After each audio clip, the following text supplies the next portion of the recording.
Welcome to the Big Game Hunting Podcast, where we help hunters like you prepare for the big game hunting adventures you've always dreamed of. Now, here's your host, John McAdams. Hello, John McAdams here. Welcome to episode 301 of the Big Game Hunting Podcast. This is the final episode in this current Africa hunting mini-series. I'll do another Africa hunting mini-series probably this summer, but we're going to end this one on a strong note with an appearance by the John Rigby Company Managing Director, Marc Newton.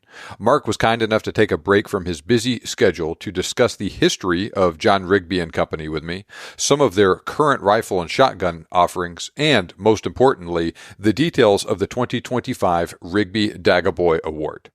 As you will learn here shortly, Rigby has partnered with noted experts on buffalo hunting and conservation like Dr. Kevin Robertson and professional hunters Robin Hurt and Buzz Charlton to help incentivize the harvest of very old, past breeding age bulls that have lived a long and interesting life, but that will likely not quote-unquote score very well under some of the current scoring systems.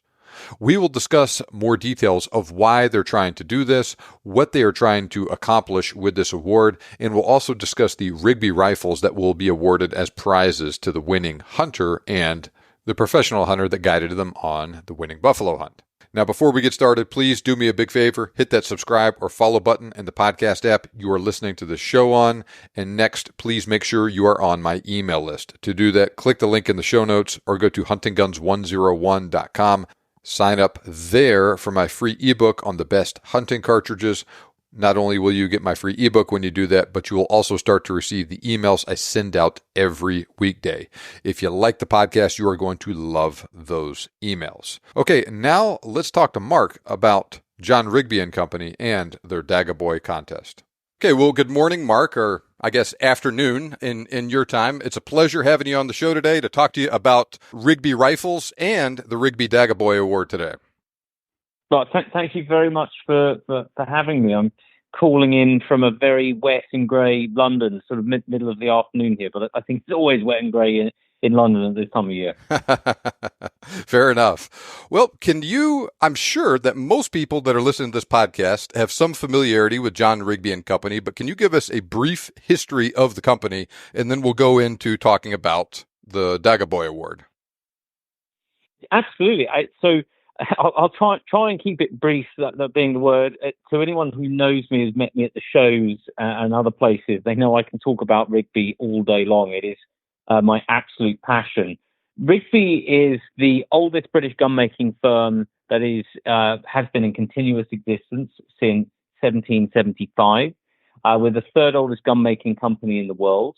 Originally founded by John Rigby in Dublin, Ireland, he quickly built a reputation of building fine-quality military firearms, self-defense firearms, sporting firearms, these sorts of things. And there were some pretty interesting designs that he was coming up with. His two sons took on the company in the early part of the 19th century, where they continued to sort of develop these designs, the pursuit of excellence and everything they were doing. And it was really the third John Rigby, the third generation of the family in the business, who really sort of put the company on the map as we know it today. And that was from sort of 1860 onwards, where the Dublin operation was wound down. The company was moved to London. John Rigby was part of the Irish shooting team, so he had a fantastic knowledge of firearms. And then he was partnering with several notable gun makers, Peter Paul Mauser being one of them, who I'm sure most people listening to this are familiar with. Thomas Bizzle in the development of the Rising Bike double rifle and shotgun. This was a period in Victorian Britain which was marked with so many different advances in technology. I mean, perhaps there is no other time in history that we know of where so many amazing ideas were brought to life through different inventions. And John Rigby, I suppose part of, as the company we know it today, is supplying firearms to adventurers, professional hunters, people headed off to India and Africa, is the legacy that we, I think we all buy into now when we think of Rigby and when we buy from the company. And there were so many sort of notable, people who carried Rigby's. Jim Corbett, W.D.M. Bell, J. Hunter. We've all read a lot of these guys' books. And the company continued on into the 20th century. The fourth generation of the Rigby family, Theodore Rigby, ran the business. And after his tenure, the company moved through sort of various different hands in the post-war years, which for many a company in the UK, particularly in the gun trade, it was a time where I think it was pretty tough here in London after the Blitz. And it wasn't until the early 80s when the company came into the hands of Paul Roberts, who really sort of stepped up and invested a great deal of his personal wealth and time and passion into the brand to really put it back on the map. And another generation, or another golden era, shall we say, of Rigby's since John Rigby III in the 100 years before him.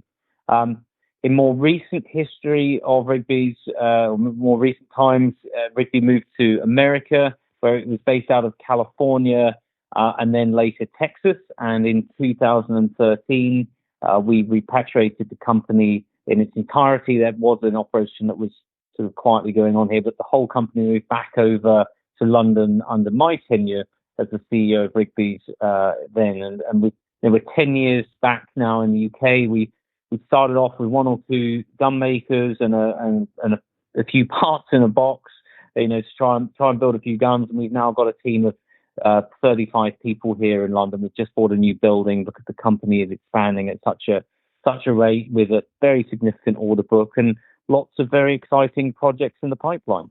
Very, very good.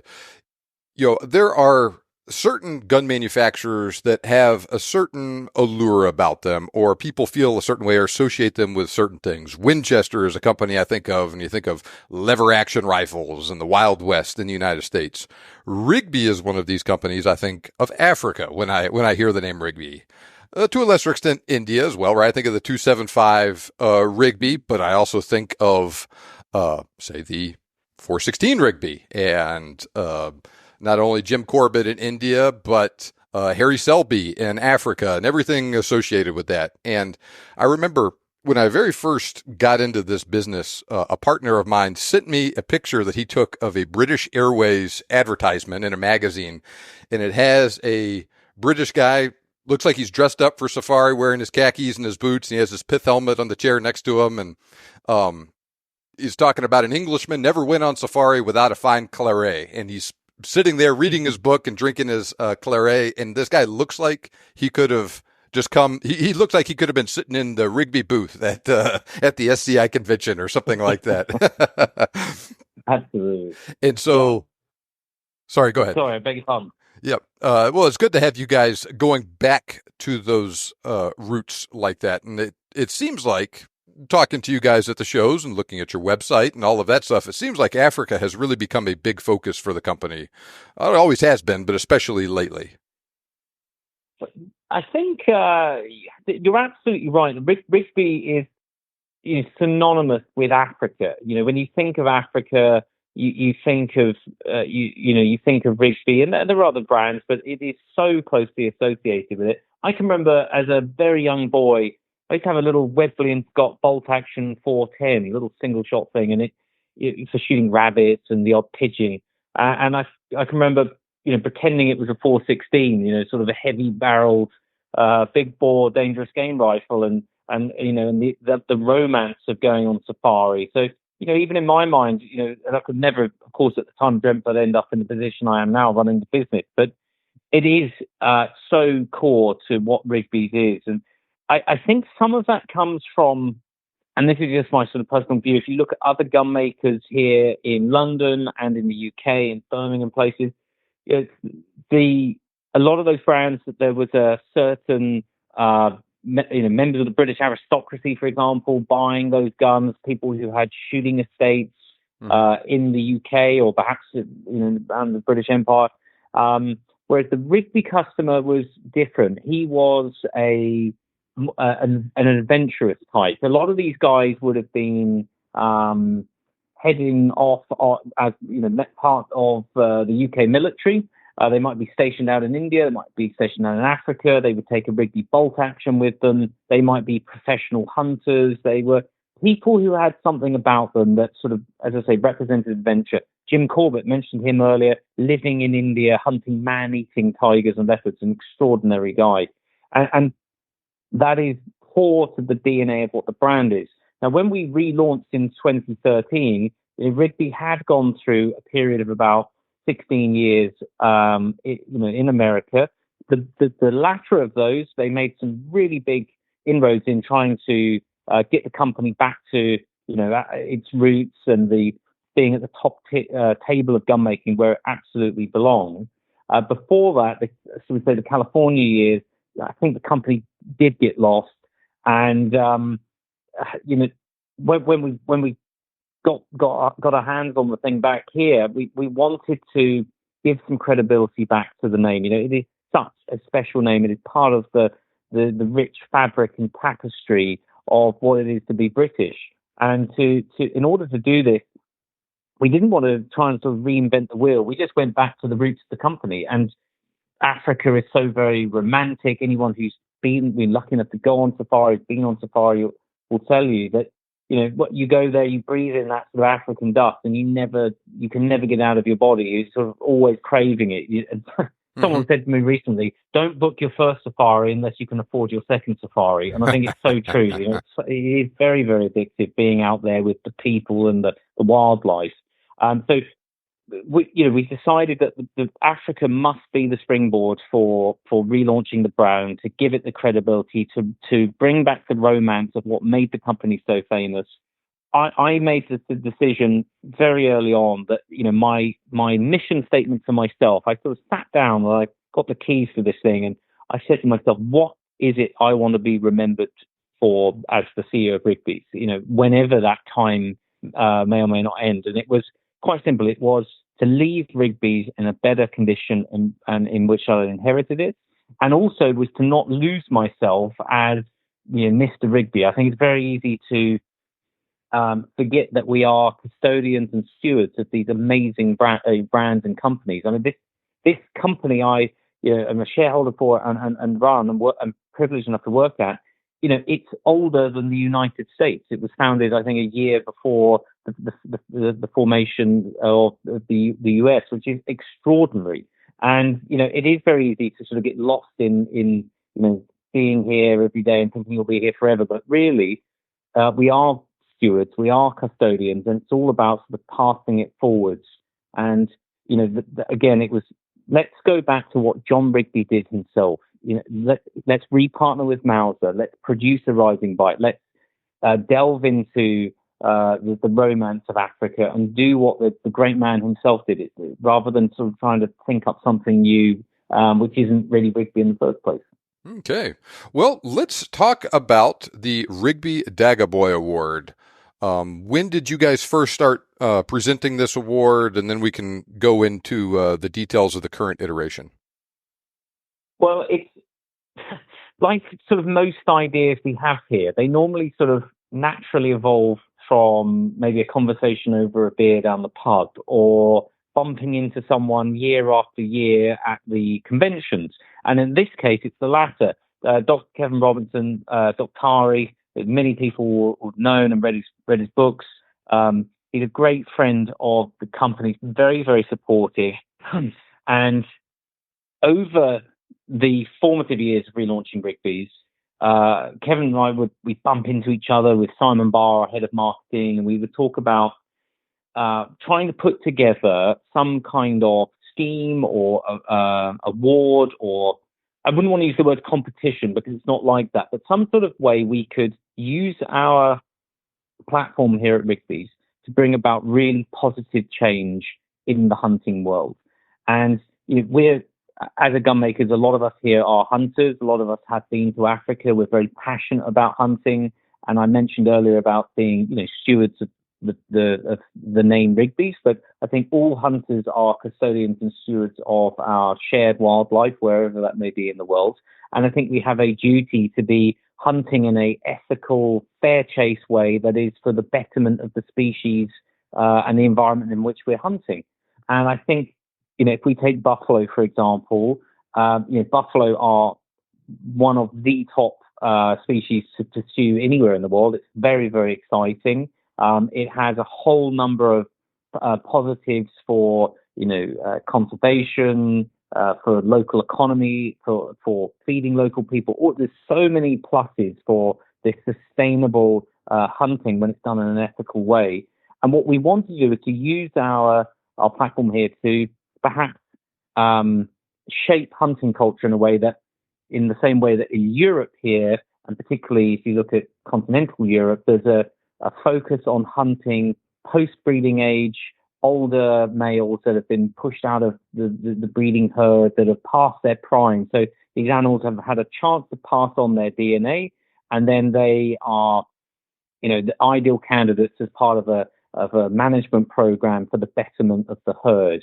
And I think quite often, at Rigby, meeting clients, going to the shows, you see a lot of what I call sort of, prime breeding age buffalo, which perhaps are not the best candidates for hunting. And, this is not to say or to tell anyone what they should and shouldn't be doing when they're hunting. It's a very personal journey, anyone's hunting journey, and what, means something to one person may not mean something to the other person. But we at Rigby feel very passionately that these post-breeding age buffalo that have been chivied out from breeding herds, they are, ideal candidates as part of a management plan. Plus, the character of the shape of the horns, the character that they are of themselves, they are very, very exciting to hunt. They represent, there's a danger element there. I think that's why a lot of us go hunt dangerous game, is the challenge of pursuing something like that. And we felt, speaking to Doc, that this sort of idea that started off, I think in an elevator in one of the hotel lobbies one year, about how could we use the platform of Rigby, the name of Rigby, to really get behind this really positive message, something that we can be really pro about and positive with, in the hunting world and wider society, to show hunting the best possible light. We felt that we would take this idea, and it originally started off with, we were going to call it the Scrum Cap Club. So if you hunted a Scrum Cap buffalo, then you could then join this organization, and it could collect data, because that's the other huge part of it, is collecting data to understand how old these buffalo are, where they're coming from, because it's something that hasn't really been done before. And then we changed it, and we decided to go with the Dagga Boy Award, because we wanted to open up for all Dagga boys. There might be one with broken off on one side, or he is a scrum cap, and there's such a wide variety of these post-breeding age buffalo and how sort of gnarly the heads are. And it was with a big focus on science. So we wanted to know where these things were being hunted, if at all possible, getting access to their molars, their teeth, so we could understand a little bit about their race that way.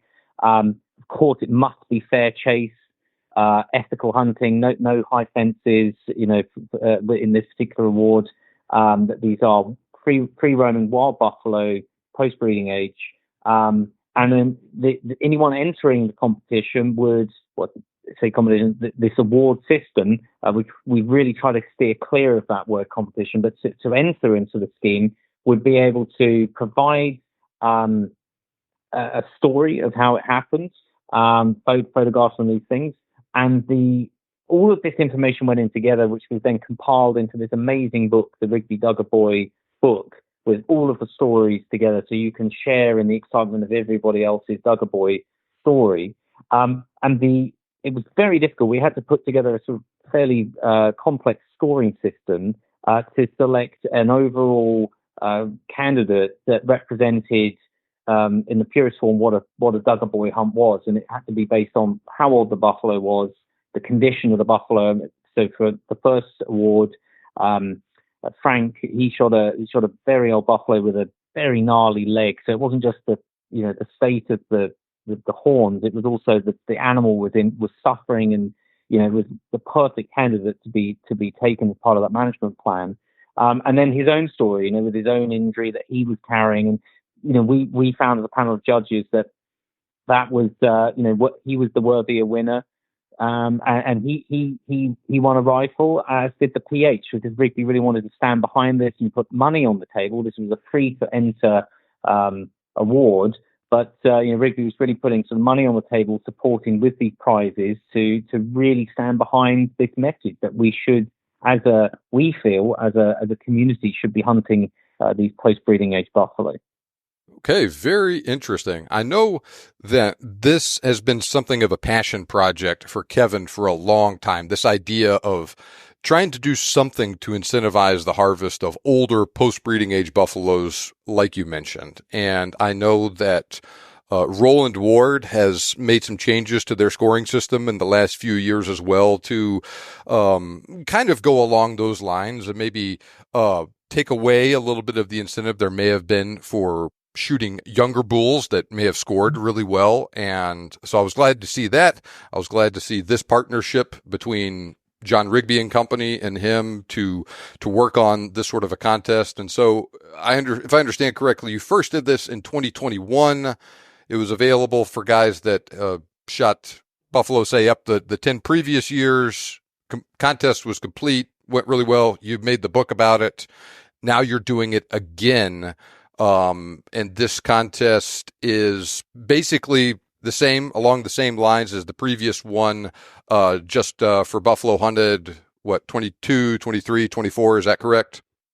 That's correct, yeah. So the first, again, there's that word competition, that for want of a better word, we have tried to steer clear of that. But the first sort of intake for the Dagga Boy Award, we went back a period of time just so we could get as many people as possible. What was so interesting is after that first award, we had a lot of PHs coming up to us at the shows and saying, for the first time in history of coming to this show, I'm now getting people coming up and saying, I want to win that Dagga Boy Award. I want to hunt a Dagga Boy. So let's book that safari, which is exactly what Kevin and Rigby's wanted to do with this initiative.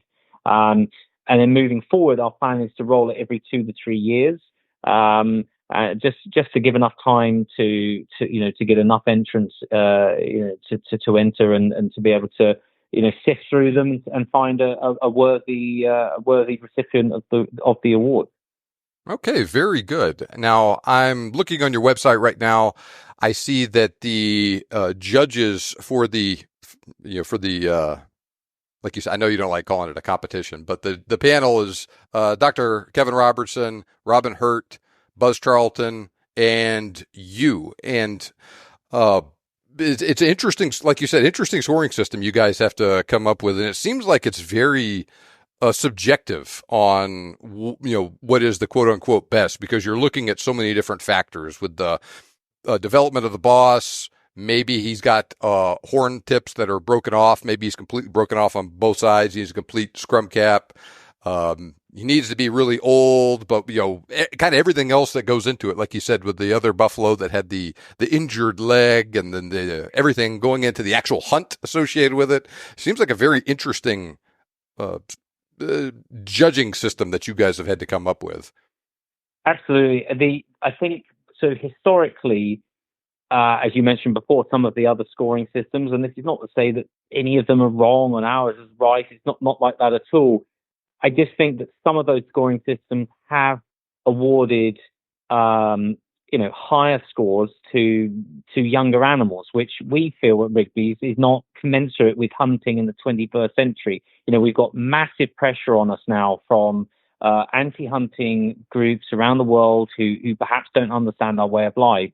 And I think we have a duty ourselves to really look at what we're doing and how we're doing it and saying, is this appropriate in the modern era of hunting? Like what is hunting for the next century going to be? We dream about that golden era of a century ago. Well, we're in our own time now, and you're coming up with a scoring system was a challenge. But what was so interesting is that despite the sometimes subjective nature of it, is how similar everyone's scores would be on each different hunt. And we mentioned again that word earlier, competition, that trophy. That's another word we try and keep away from here, because such an emotive word within certain parts of society. These are words that have been used historically. You used the word earlier, harvest. I think that's a fantastic way of really talking about utilizing wild meat, protein. For example, depends. It doesn't matter where you're hunting around the world.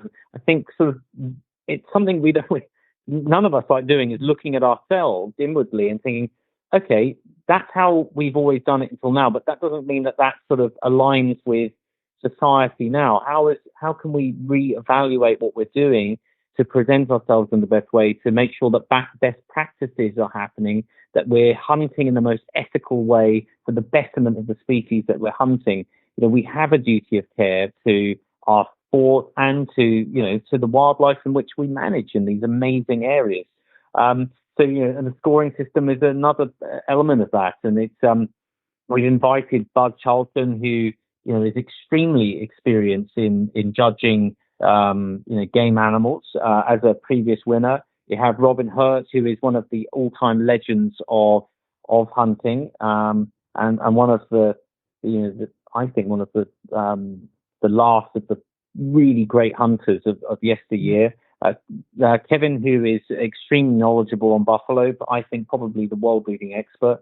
And then little old me, who sort of who hunted a few buffalo. I've seen lots of photos of buffalo and spent a lot of time in Africa. Also chipping in with my score.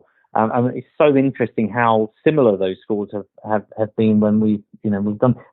We're talking hours and hours of work. It's been very, very involved. And I think I just want to take the opportunity to really thank those judges, because they've done it without any payment whatsoever and given a great deal of their time to support this scheme, which ultimately is all about making the lives of buffalo better, making our sport best it can possibly be in the 21st century.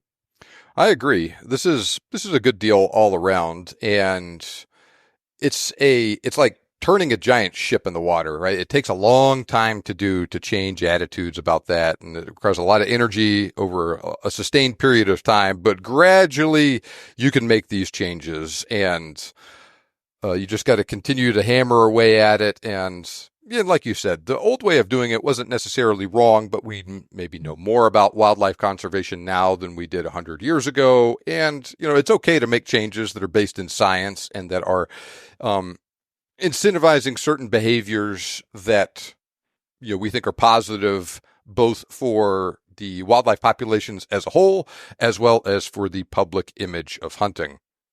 Now, absolutely. I'll close. Yeah, oh, sorry. Go ahead. What did you want to say? I was just going to add to that if you look at heroes, hunting heroes of yesteryear, Jim Corbett, Dennis Finch Hatton, these guys were absolutely prolific hunters, hunting in regard to the golden era of hunting. But they were also conservationists. I mean, Jim Corbett, one of the first national parks in India, is named after him because of his conservation work. Dennis Finch Hatton, working with the then Prince of Wales, was talking about we have to conserve and preserve these species.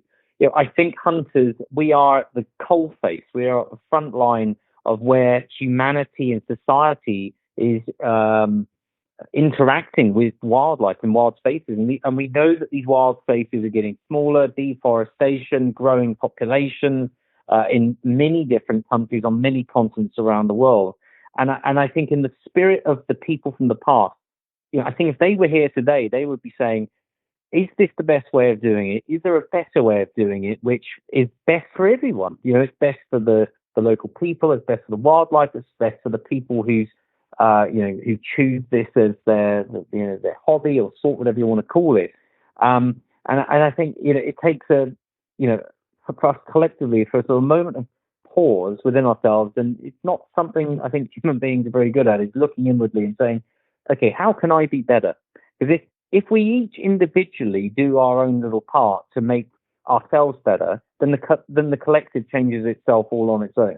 And you mentioned, I think before, like sort of steering a giant ship, and it takes a lot of time. It absolutely does, but it starts with each individual person. It starts with each of us being on safari and saying, you know what, I'm probably not going to shoot that 5-year-old breeding egg buffalo with this massive 45-inch spread, which is really pretty, but his boss isn't fully formed. He's holding the herd there.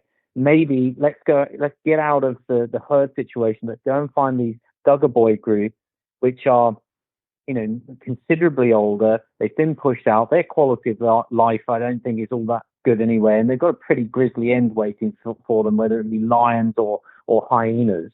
And, and taking them, and they often represent, in my experience, the most challenging and exciting hunt anyway, and certainly the most dangerous, which I said earlier, I think is one of the things that brings us back time and again for hunting buffalo in Africa. Yeah, I have a quote that I really like that illustrates this point well, and we'll do that, and then we'll go from there into talking about Rigby rifles in general, but we'll focus on the rifles that you guys are awarding as prizes for this contest. It's a quote I love from Elgin Gates. "The true trophy hunter is a self-disciplined perfectionist seeking a single animal, the ancient patriarch well past his prime that is often an outcast from his own kind. If successful, he will enshrine the trophy in a place of honor. This is a more noble and fitting end than dying on some lost and lonely ledge where the scavengers will pick his bones and his magnificent horns will wither away and be lost forever." I think you're absolutely right. It's I think you're beautifully put, and if we can come together and really get on board with that message, it can only be a good thing for us as a community, and also most importantly for the animals of all species that we're pursuing. Now, to that end, you guys are putting your money where your mouth is and offering two prizes for the winner of this quote-unquote contest. One, a Rigby 416 big game rifle for the hunter, and then the PH will get a Rigby 450 PH rifle. Tell us about those rifles in a little bit more detail. What is different between them, and we can talk about some of your guys' other models, and then we can wrap up. Sure. So the big game was the first model that we launched after our return to the UK. I mentioned earlier about sort of the romance of Africa, and of course the historical relationship with Peter Paul Mauser. So re-establishing both of those things at Rigby's was key. So we took two pre-war 416s. So there were only 189 of them made. They're some of the most desirable sporting bolt-action rifles in the world. They often sell for many tens of thousands of dollars. I've seen them sell as much as $100,000. Those pre-war guns. And we took two of them. We reverse engineered them. We changed a couple of things to suit modern shooting styles, and we delivered the big game to the market. And if you think between 1912 and 1940, the golden era of gun making for Rigby's and safari hunting, they made only 189 416s. Oof. We have sold over 1,000 in 10 years, which is extraordinary. And I think it's a testament, actually, to the passion for African hunting to this day, and also Australia. Let's not forget about Australia. There's a lot of great buffalo hunting there as well. So that model, the big game, we have PH, which is the kind of more hard-wearing, slightly less fancy version, but it's underneath the bones are exactly the same as the regular big game, and the big game which has a slightly higher level of wood and finish and these sorts of things on there. And as I say, this contest, quote unquote, is free to enter. We are doing it purely as a passion project with Kevin, because we believe so strongly in trying to change the culture around buffalo hunting. It's free to enter. We're getting no money out of it at all as a company. You can only imagine what it costs us to put those two rifles forwards, but we do it because we really care, and we really wanted to incentivize people and to create enough publicity around it that people would start to really look at this and to start approaching PHs at safari clubs and saying, yeah, I would like to come out, but I want to shoot a Dagga Boy. I want to pursue the old guy, so I can get the photo, so I have a chance of being awarded the honor of the Dagga Boy Award, and also this rifle for myself and a rifle for my PH. I'm not aware of any competition / contest, whatever you want to call it, out there within the hunting world which has something like that, and it's I think fairly groundbreaking. And again, I think it really backs up what we're trying to do here at Big Bees and what Kevin's really passionate about doing, and that is furthering our understanding of conservation, and incentivizing people to make the best possible choices, for the betterment of buffalo hunting. Mm-hmm. Now, it seems like the Rigby big game rifle is a very functional, yet at the same time very elegant looking rifle that is going to look pretty sitting in your gun cabinet or in your gun safe and in photos and all that. But it's also the sort of rifle that is well built, reliable, accurate. You can literally trust your life to it out there on a hunt. Is that was that your vision when you designed that rifle? Everything we sell at Rigby must exist for a reason. You'll never see something sell here that doesn't have a story behind it or some sort of function behind it. I think it's very easy to start stamping Rigby on everything, just to sell it. And of course, Rigby, like every other business, is a commercial enterprise, but it is also a legacy, and it's about leaving that legacy, as I mentioned before, for the next generation. And all of our rifles, as beautiful as they are, form must follow function. So they have to work. People are buying them; they want them to work. But we're also hunting dangerous game here, so that it needs to be utterly reliable in the heat of the moment.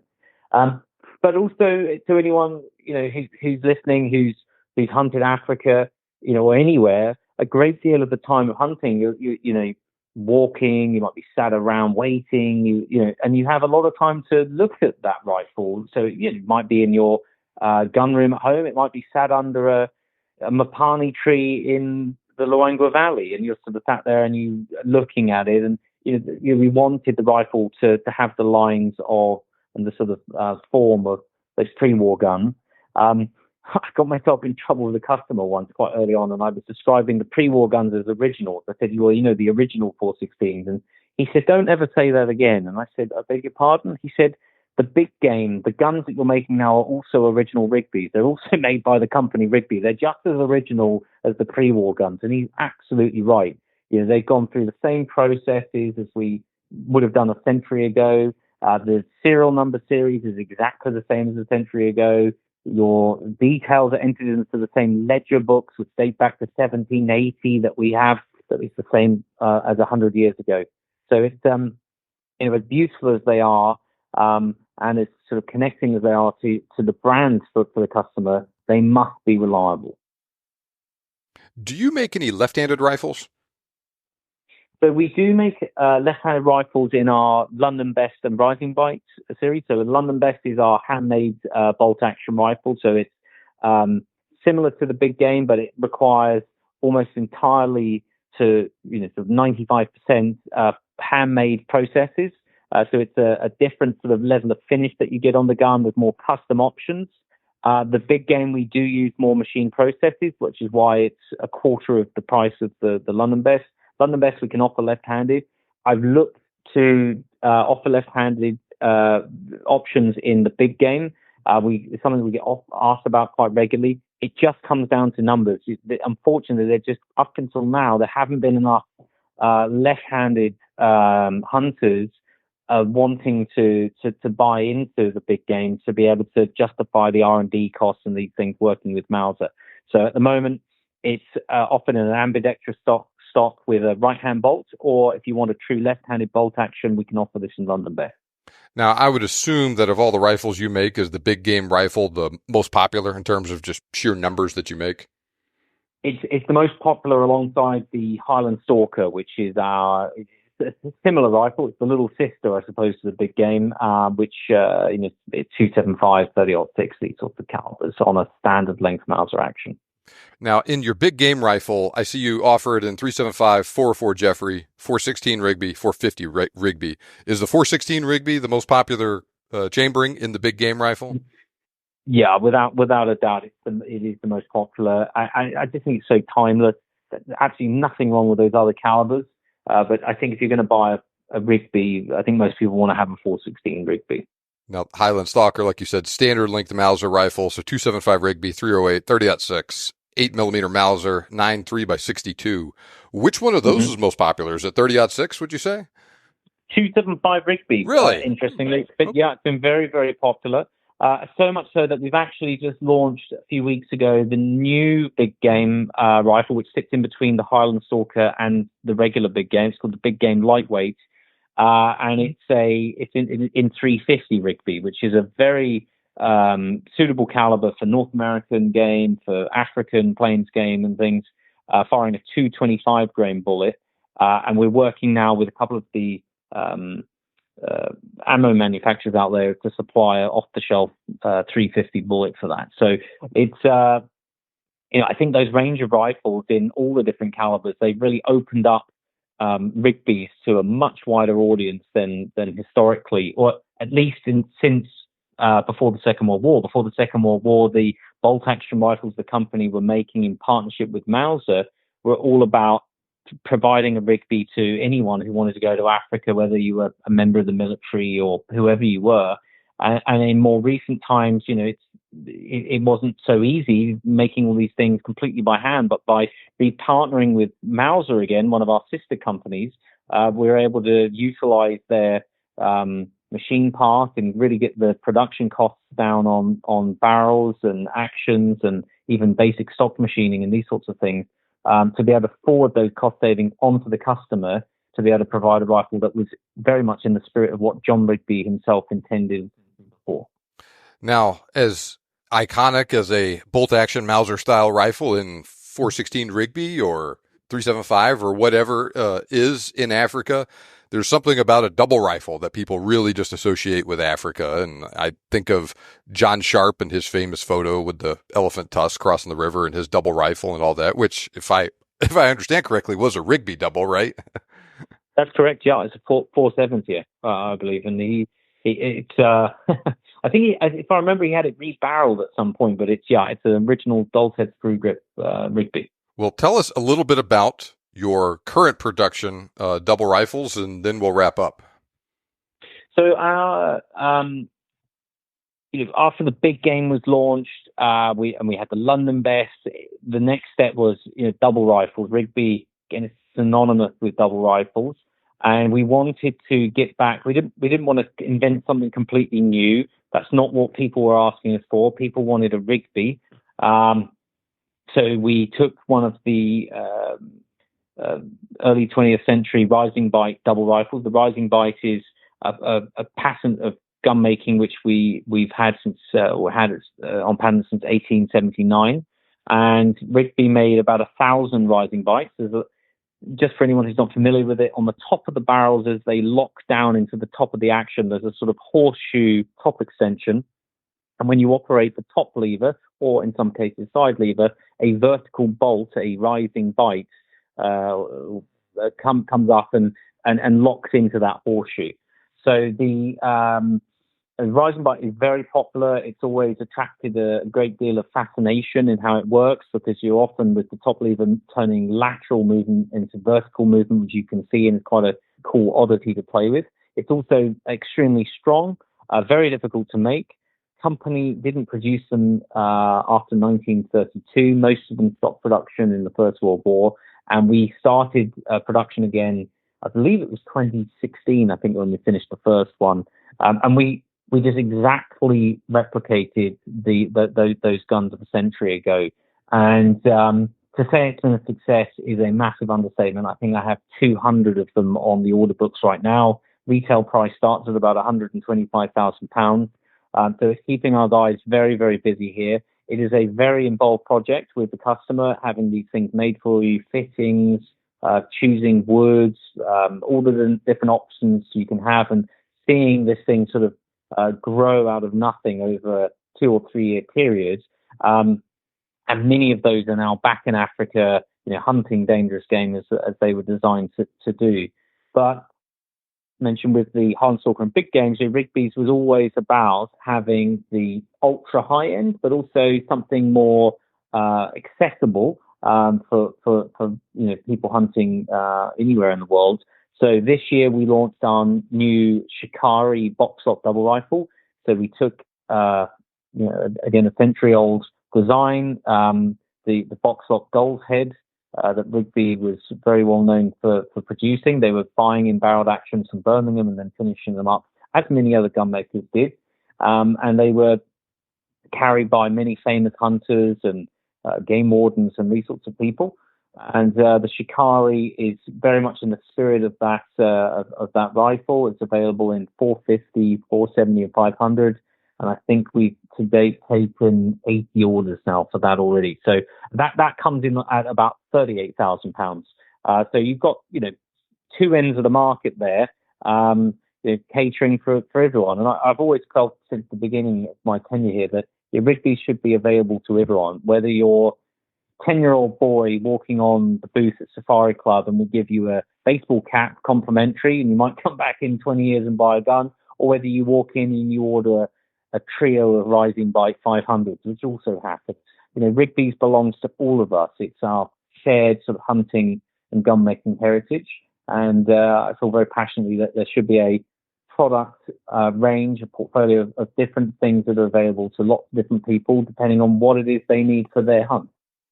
Now, would it be accurate to describe your big game and Highland Stalker rifles as semi-custom models, and then, say, the Rising Bite, the Shikari, the London Best as full custom jobs?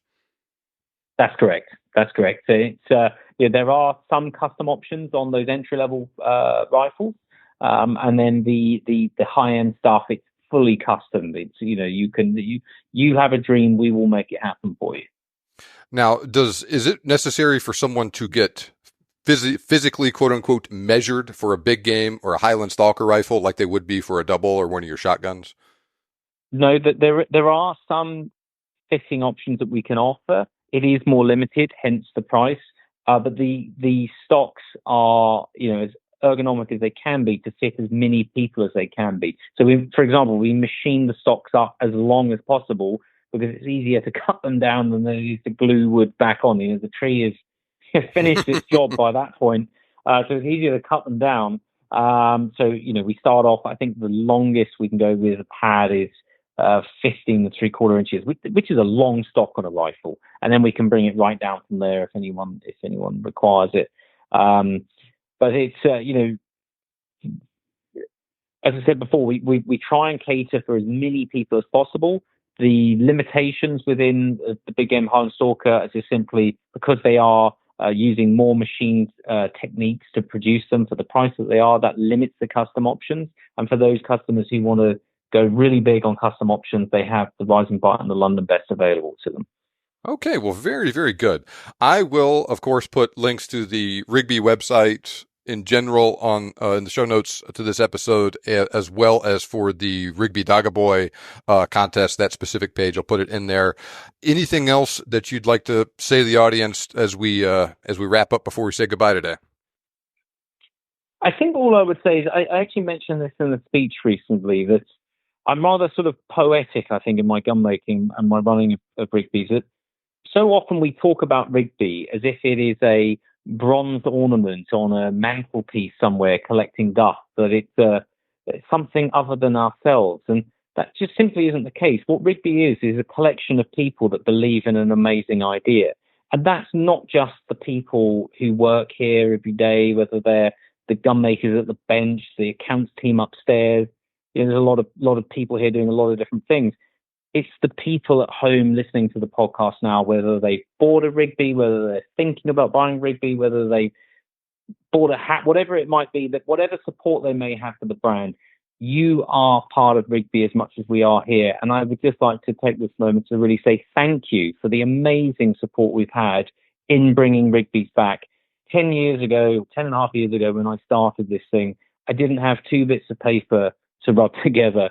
And if you had spoken to me then as a 25-year-old lad, as I was, that 11 years later you would be in this position with this huge order book with such a massive global following, that you had repatriated the company to the UK and to a level where it hadn't been for a century, I'm not sure I would have believed it.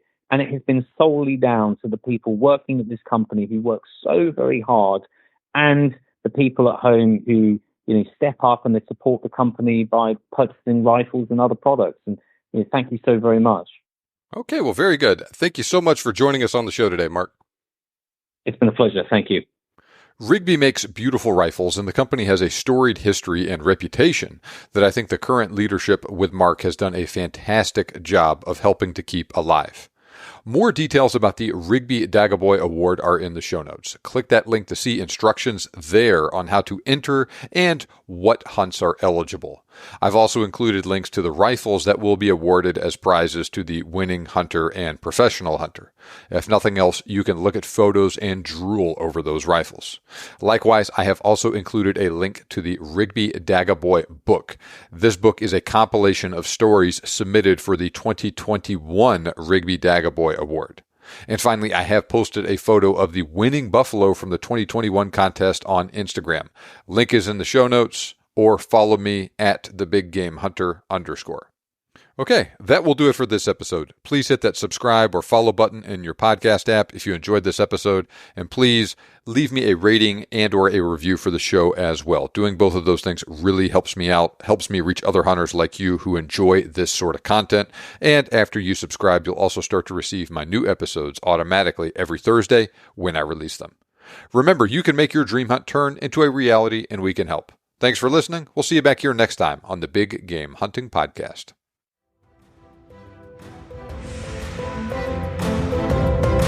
This show may be over, but we have plenty more for you on our website. For more information on today's topic, as well as lots of other useful hunting resources, head over to thebiggamehuntingblog.com. We look forward to having you back for the next episode. But until then, happy hunting.